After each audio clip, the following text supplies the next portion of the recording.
या अल्लाह पाक सारे दोस्तों की हाज़री वास्ते दरखास्त है सरकार की बारगाह च या रसूल अल्लाह सल्लल्लाहु अलैहि वसल्लम सब गुलामां नूं सब नौकरां नूं अपनी बारगाह च बुलाओ।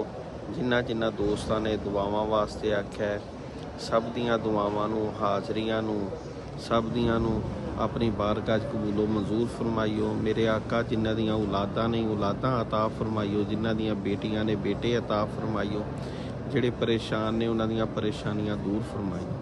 ऐ मेरे आका जिस तरह असी अपने अबाओ अजदाद दियां हाज़रियां लवा रहे हैं वो दुनिया तो चले गए ने, असी जदों जाइए साडियां आने वालियां नस्लां नूं इन्ना क माल अता फरमाइयो, इन्ना क रिज़क अता फरमाइयो कि तुहाडी बारगाह च साडी हाज़री लवांदे रहन, आंदे रहन, जांदे रहन।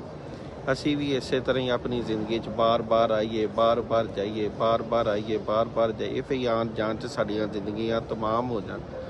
या रसूल अल्लाह या मेरे आका असी गुनाहगार हाँ, सियाहकार हाँ, खताकार हाँ, साडे गुनाहां नूं माफ़ फरमाइयो। अल्लाह दी बारगाह साडी शफात सिफारिश फरमाइयो। असी बड़े गुनाहगार हाँ, सियाहकार हाँ, खताकार हाँ, लेकिन मेरे आका तुहाडे गुलाम ते नौकर तुहाडे उम्मती हाँ। साडी बख्शिश दा वसीला फरमाइयो, साडी बख्शिश दा वसीला फरमाइयो। साडे वालदैन दी बख्शिश, साडे अबाओ अजदाद दी, साडी ज़ुर्रियत, साडी आने वाली नस्ल दी, बीवी बच्चियां दी, भैनां दी, भाइयां दी, सब दी बख्शिश। जिन्ने साडे नाल वाबस्ता लोग ने हजूर किबला आलम दे जिन्ने मुरीदैन ने उन्हां दे खानदान दे नाल जिन्ने वाबस्ता लोग ने, या अल्लाह पाक सब दी बख्शिश फरमाइयो। ऐ मेरे आका सब दी सिफारिश फरमाइयो। रब दी बारगाह दे अंदर असी तुहाडे नौकर हाँ, तुहाडे असहाब दे, अहले बैत दे, तुहाडे उम्मत दे जिन्ने सालहीन ने, नेक लोग ने, उन्हां दे भी असी नौकर ते गुलाम हाँ।